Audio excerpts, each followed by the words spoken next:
ninyo. Paano ka makikisama sa ninyo?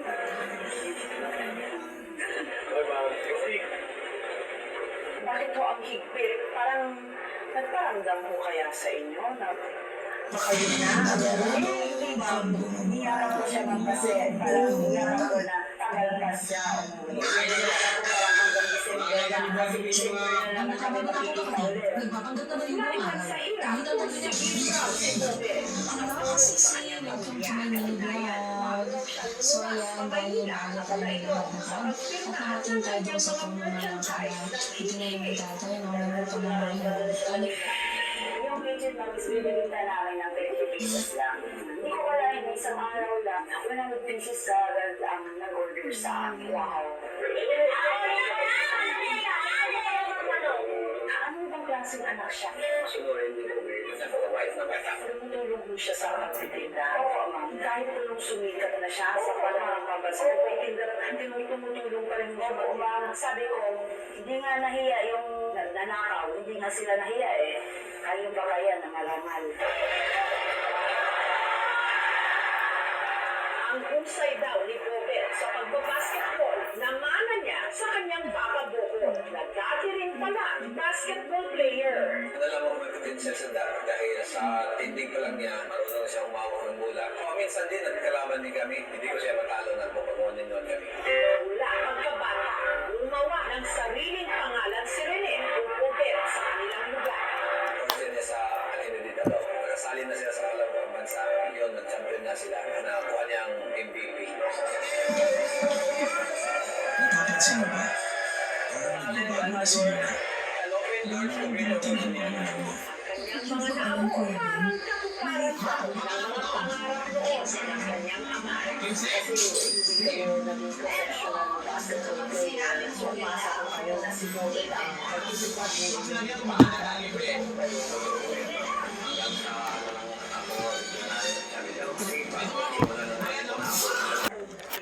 Bitiwan niyo ako! Wala kami ginagawang masama! Pagtulong sa kapwa ang ginagawa namin! Amen! Maglalaro na. Dito, kumain ka dyan!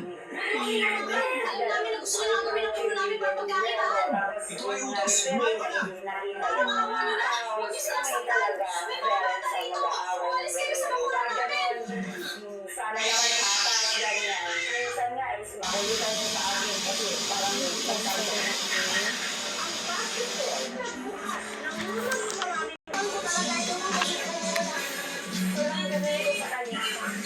May talaga naman ako dito ang ayos na. lahat yan, bigay na talaga sa kanya.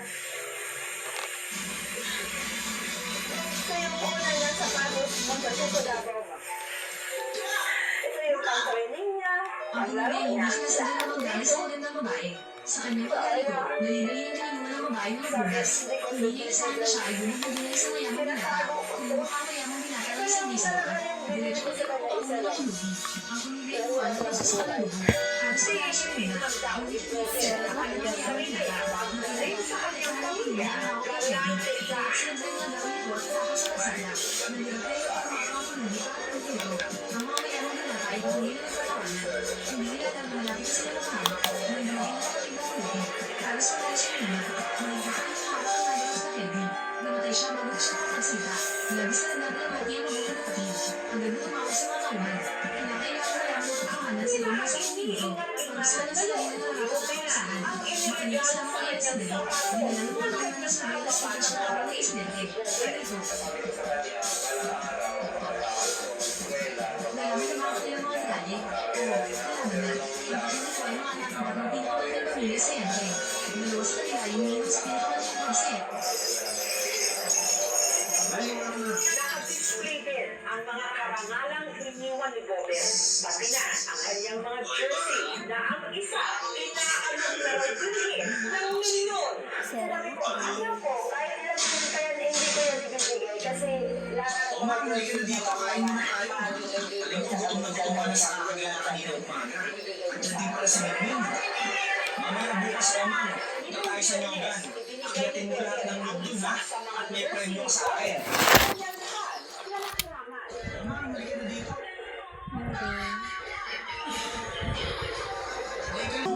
Ang ilan sa mga kababata ni Bobet ang naaalala niyo kay Mamaya Bobet? pa rin yata ha. Ako to. Hindi ako dito. Yay, may tanong ka. हमें झुकने के लिए ही कह रहे हैं क्या बकवास है क्या समझ रखा है हमें हाँ बात हमें नीचे दिखाने का क्या मतलब है हम नहीं झुकने वाले इस बार हमारा सामना हमारे अंदर से है हम सब लोग आम हैं उसका मुकाबला कैसे करेंगे हमारे खाता वक्त बर्बाद मत करो अपने देखो अगर आप ऐसी चीजें से मत करो लेकिन आप समझोगे नहीं कि अब हमसे नहीं होगा हमें अध्यक्ष सबसे पहले इसमें बगावत की थी अच्छा मुझे जो चाहिए उसके लिए मुझे तुम जैसे लोगों से बात करनी पड़ेगी अच्छा जिसके पास ताकत होती है वही आगे है तुम्हारी हिम्मत कैसे हुई मेरी बेइज्जती करने की तुमने मुझे भी ऐसा समझ रखा है क्या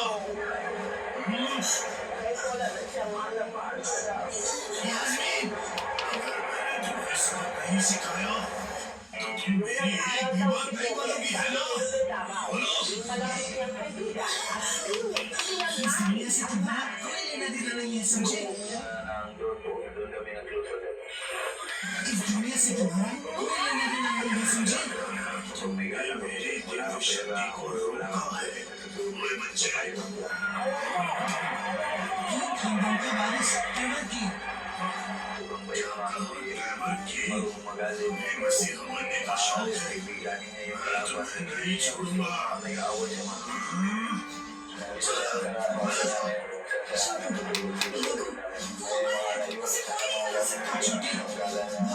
तुमने सबके लिए अब हम सब मिलकर तुम्हें बचाएंगे सभी का प्रेम ने हम सबके लिए बहुत कुछ किया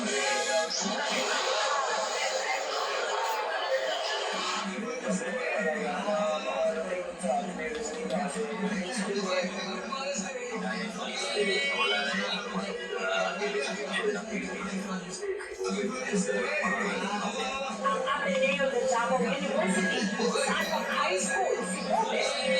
Nag-aro ng full scholarships sa lahat ng mga naulitan sa pamilya. Itapangalan din sa kanya ang cover court dito. Ang kanyang jersey number 2, i-retire na rin ng eskwelahan. Wala ng ibang player sa kanilang universidad na nakagagamit ito. Samantala, hanggang ngayon, nakaburol pa rin ang labi naman ni Divine Adili, teammate ni Bobet, na kasama niyang nalunod sa Aurora Province. Ang pamilya ni Adili nasa Nigeria pa. For now is that I'm restless. I'm supposed to be in Philippines, but the possibility is what I'm not seeing now because the time we Nang live makita ng tinatawag ng kababatang guro na naliligo sa hindi inaasahang pangyayari o sa Province, Santa Guys, si Angge, kain, konti na lang. Malawa sa mga miyembro ng Ateneo Basketball Team, sina Teacher Alas, isang player, unang nagsalita sa isang podcast.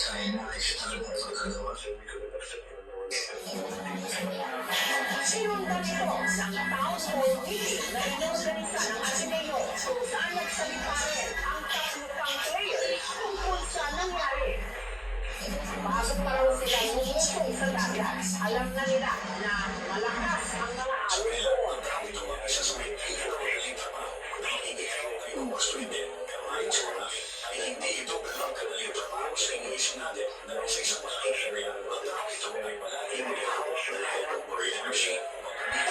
kanilang mula sa resort, inuusan ng kanilang coach at Bobby ang kanilang mga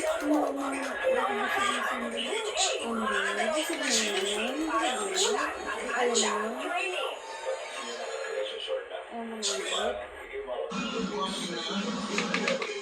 Pinapakulong sila ng 4 kilometro. Alam niyo mga master, this is Pali yan, Timalas, dito nga wala kami sa Hanggang noong hapon, tinanong daw sila ni Coach Baldwin kung sino sa kanila ang mga hindi marunong ay ang paisa. Tignan mo mga tao na nagkaramang-hamang ito. Napakagaling naman magkontrol na tingin sa sitwasyon. Kapag hinihiling ka ng buhay, gamitin ang iyong damit upang takpan ang iyong bibig na magsasala ng alikabok. Pagkatapos ay basagin ang kabaong ng may kontroladong paggalaw. Kung makalusot ka, subukan ilipat ang rumaragasang lupa patungo sa mga bakanting espasyo sa iyong panan. Pagkatapos ay dahan-dahang umupo. Habang bumabagsak ang lupa ay patuloy itong itulak sa kabaong hanggang sa makatayo ka. At kapag nakalabas ka na, tirahin mo sa pwede yung nagbibig sa iyong buhay. Kapag hinihiling ka ng buhay, namana ako sa ilalim ng pier. Ang daming malalaking pusit doon. Pagkaahon ko, nilagay ko agad sa balikat ko. Namana ako sa ilalim ko.